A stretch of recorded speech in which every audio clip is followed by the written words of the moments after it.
पत्र को आप लोग एलईडी पर पढ़ सकते हो हमारे साथ में, जो एलईडियाँ लगी हैं आस्था चैनल पर चल रहा है, पत्र साथ में पढ़ सकते हो। एक लोटे जल का मैं क्या वर्णन करूँ बाबा, मुझे क्या नहीं दिया, मुझे वो सब दे दिया जिसका मुझे आस नहीं था। गुरुदेव, मेरे पति का इलेक्ट्रॉनिक का शोरूम था। एक दिन सुबह में हमें पता चला कि हमारे दुकान में शॉर्ट सर्किट की वजह से आग लग गया। गुरुदेव, करोड़ों रुपए का नुकसान हो गया, हम लोग जीरो पर आ गए। फिर मेरे पति को टेंशन होने लगा, जिसके कारण मेरे पति बहुत बीमार रहने लगे। एक आदमी घर पर आया देखने, मेरे पति को फिर बोला कि ऐसे बैठने से तबीयत और खराब होगा, आप फिर से दुकान खोल लीजिए। गुरुदेव, मेरे पति बोले उतना पैसा मैं कहाँ से लाऊंगा। वो आदमी बोला किसी तरह से पैसा का इंतजाम कीजिए। कुछ पैसा मेरे परिवार वालों ने दिया, कुछ पैसा लोन से ले लिया। फिर उस आदमी को हमने 25 लाख रुपए दे दिए। उस आदमी को हमने 25 लाख रुपए दे दिए। वो आदमी बोला कंपनी में रुपया भेज दिया है, 10 दिन में आपका माल आ जाएगा। गुरुदेव, मेरे पति ने तब तक दुकान तैयार कर लिया, ना ही माल आया ना ही पैसा आया, और पता चला कि वो मोबाइल ऑफ कर फ्रॉड निकला और उसने पूरा पैसा ले लिया। अब 25 लाख भी चले गए, जो दूसरों से मांगे थे, लोन पर लिए थे, वो भी चले गए। गुरुदेव, मेरे पति टेंशन में बीपी बढ़ गया, शुगर बढ़ गया और उनको लकवा मार गया। मेरे पति को पैरालिसिस हो गया, लकवा मार गया।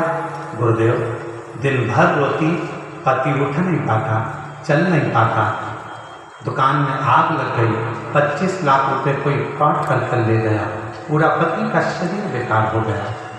बीपी की गोली खाता रहते पति, पलंग पर पड़े रहते, क्या करते। तभी मन में आया कि पति मैं और बच्चे सब आत्महत्या करें, और ऐसा विचार कर आत्महत्या का विचार करा। उसी समय पर बस रात को करने वाले थे कि सुबह के समय पर टीवी चालू करी और उस टीवी पर आपकी कथा आ रही थी।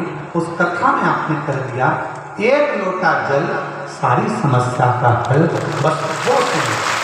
गुरुदेव, वो सुनकर उसी क्षण शंकर जी के मंदिर में जाकर खूब रोई, एक लोटा जल चढ़ाया, घर आई। इतनी देर में पास की दीदी, मैं इनको देवरानी कहती थी, वो आई, उन्होंने बताया सीहोर वाला महाराज कहता है पशुपतिनाथ का व्रत कर, अगर पशुपति व्रत करा तो निश्चित है बाबा सुनेगा।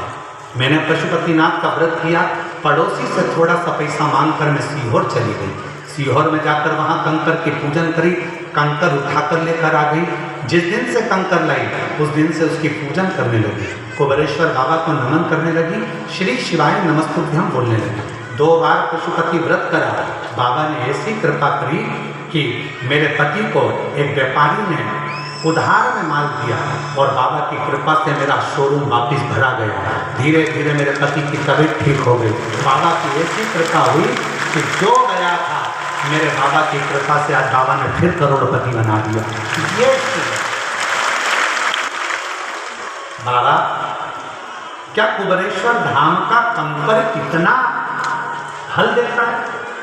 हम निवेदन करेंगे वो कंकर नहीं, वो कुबेरेश्वर धाम का शंकर है, जिसको आप लेकर आते हो विश्वास के साथ, श्रद्धा के साथ। फिर पुनः मुझे वही विराट और जो जय